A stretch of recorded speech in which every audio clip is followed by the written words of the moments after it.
Miarabantsika rehetra ny anaran'i Jesosy izahay avy ato amin'ny fiangonana Christ Embassy Madagasikara anio alahady fa 12 volana May taona 2024 maraina izao.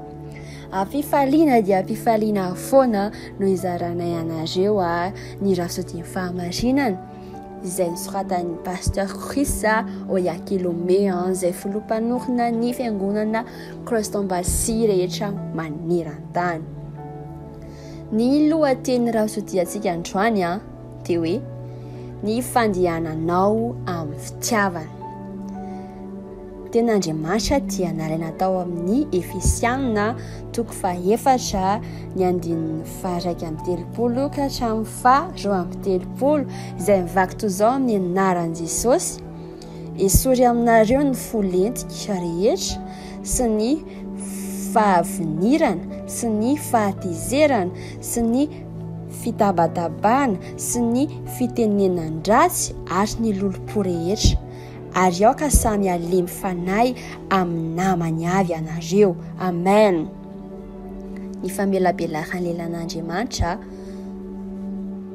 dia toy izao: ho avy amin'ny fanamby, mety ho avy amin'ny olona manodidina anao na avy any lavitra izany, kanefa aza mikoropaka ianao, aza mamaly ratsy ny ratsy na oviana na oviana. Tokony mandeha amin'ny fitiavana mandrakariva isika.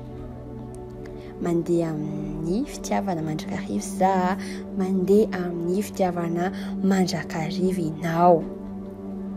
O Jesosy Tompo ao amin'ny Jaona 3:12 dia 5:30 vaky toy izao: izany no ahafantaran'ny olona rehetra fa mpianatra anareo raha mifankatia. Amen.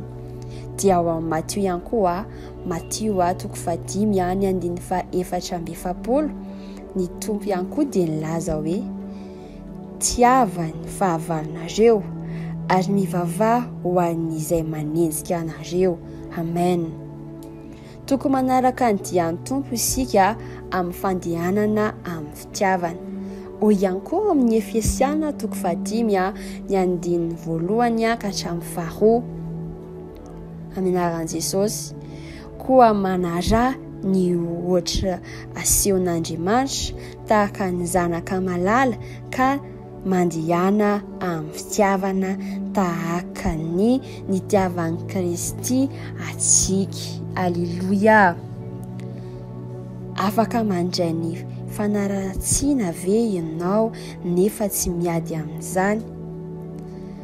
Afaka miaritra ny kapoka ve ianao ary mamaly tony nataon'ny mpampianatra ananao hoe raha eo mamela ny elony fa tsy fantany izay ataony?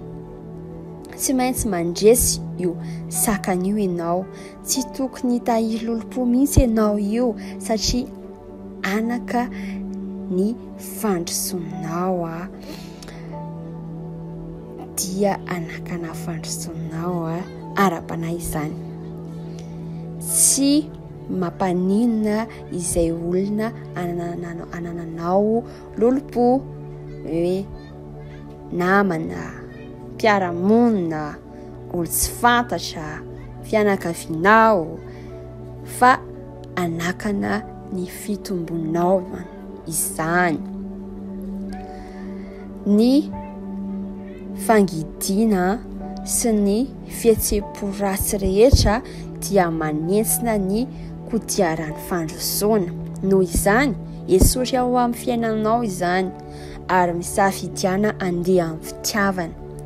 Ny fitiavana dia mihoatra noho ny tsika na fifankalozana teny mahafinaritra. Toe-po iainana isan'andro izany. Mila manana-toe-po manana fitiavana izany isika. Manomboka ao am-ponao ary manao zavatra hafanaraka amin'izay ianao avy eo.